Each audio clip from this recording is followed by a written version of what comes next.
She told her husband she was falling asleep, and then awoke to every wife's worst nightmare. One afternoon in May 2015, Sheryl Sandberg and her husband were relaxing while on a vacation with friends in Mexico. Feeling sleepy, she told her husband that she was drifting off. Then she awoke to her worst nightmare. Sandberg, Chief Operating Officer at Facebook, and husband Dave Goldberg, Chief Executive of data firm SurveyMonkey, were among guests at a Mexican resort to celebrate the birthday of a friend. The couple were enjoying the 11th year of a happy and fruitful marriage. Sandberg and Goldberg first met in Los Angeles, California, back in 1996. At the time, Goldberg was working at a music startup that he had helped found. Sandberg, meanwhile, was at a consulting firm in the city. Goldberg, apparently, was instantly enamored by his future wife. However, it's unclear if the feeling was immediately reciprocated, as Sandberg fell asleep at the movies during their first date. Indeed, divorcee Sandberg was actually dating another man when the pair first went out. Goldberg, meanwhile, was smitten by her. But it seemed that it just wasn't to be when Sandberg moved away to Washington, D.C., not long after their movie date. The pair then remained friends for a few years until 2001, when they met once again after Sandberg took on a position at Google in San Francisco, and even though Goldberg still lived in LA, the pair, now both single, decided to go on a joint winter vacation. What's more, the couple became close during the trip, but it wasn't until weeks later that they finally went on their first proper date, a jaunt to South America, no less. The idea came from Goldberg, who had a passion for planning travel. Speaking about the romantic escapade in 2013, he told Time magazine, "When you are friends with someone, you can't just go out to dinner and say, okay, now this is a date. You've got to do something very different. It was either going to work out really well, or it was going to be a disaster." The trip was a big success, nevertheless, despite Sandberg, who was in training for a forthcoming marathon, pressurizing Goldberg into a rigorous hike up a chilling volcano. Love was blossoming, and within a few months the pair were renting a house together while Goldberg shuttled between LA and San Francisco. It wasn't long before the couple were engaged, but work commitments meant that it was tough for Goldberg to leave LA. It wasn't until the couple made the choice to have children that he eventually left LA behind and relocated to San Francisco. Goldberg left behind his beloved music venture, which he had started with his high school best friend, and started a new life in the shadow of the Golden Gate Bridge as he took over the helm at SurveyMonkey. The pair were then blessed with 2 children, and Goldberg was a devoted dad who prioritized spending time with the family, including meal times.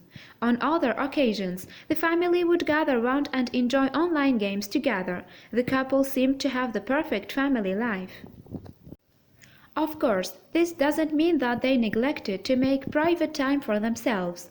The couple enjoyed various trips away together, including their 2015 trip to Mexico to celebrate the 50th birthday of a close friend of Goldberg's.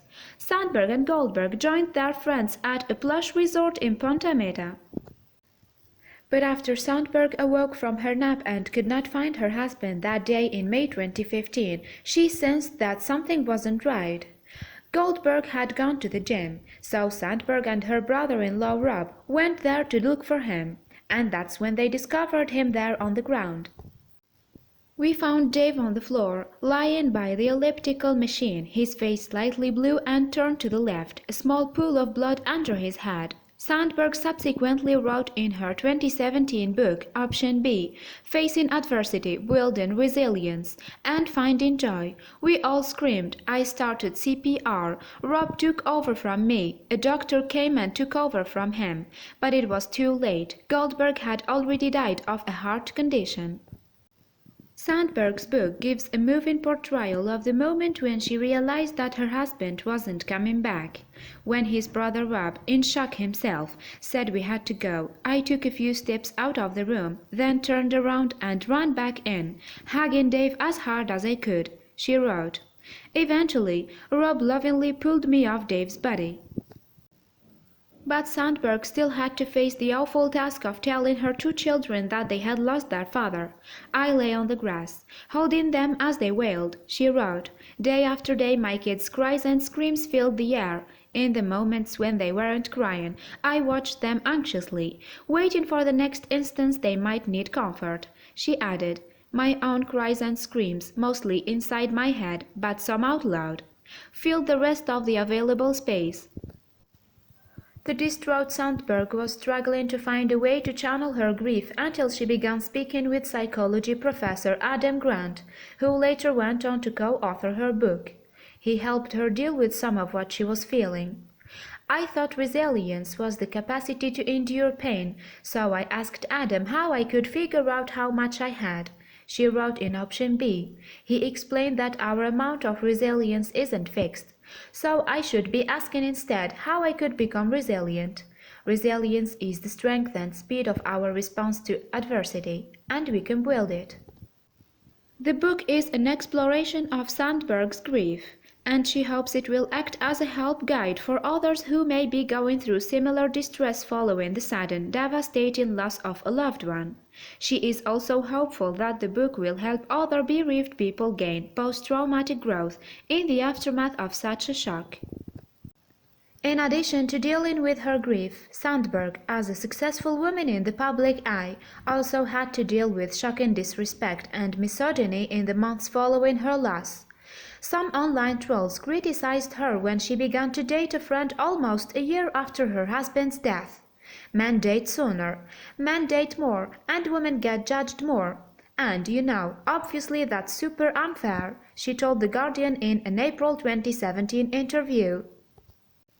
However, she did receive support from one very famous pal. That friend was Mark Zuckerberg, who had headhunted her for her role at Facebook back in 2008. Appearing on the Ellen DeGeneres show, Sandberg said, "One thing that was really important that I learned from Mark Zuckerberg, my 15 years younger boss, was it's not just telling people they can have time off, it's building their self-confidence." She painted a candid image of Zuckerberg and how his support helped her through tough times in the workplace, saying, "People said to me what I used to say to people. Oh, with everything you are going through, you couldn't possibly contribute." They were trying to be kind, but I was like, "Oh my God, I'm never going to be able to do my job." What was kinder was what Mark did. He would say, "You made a good point. You can come in if you want. But you made a good point today." I'm pretty sure that it wasn't true. I wasn't making any good points, but he told me, "I want you here and you have value." It has clearly been a truly difficult few years for Sandberg and her family, who seemed to have it all until that tragic day in May 2015. But Sandberg is now on a mission to give hope to others who are going through similar ordeals. And the way she has turned the loss of her beloved husband into a journey to help others is one ray of light in this otherwise desperately sad story.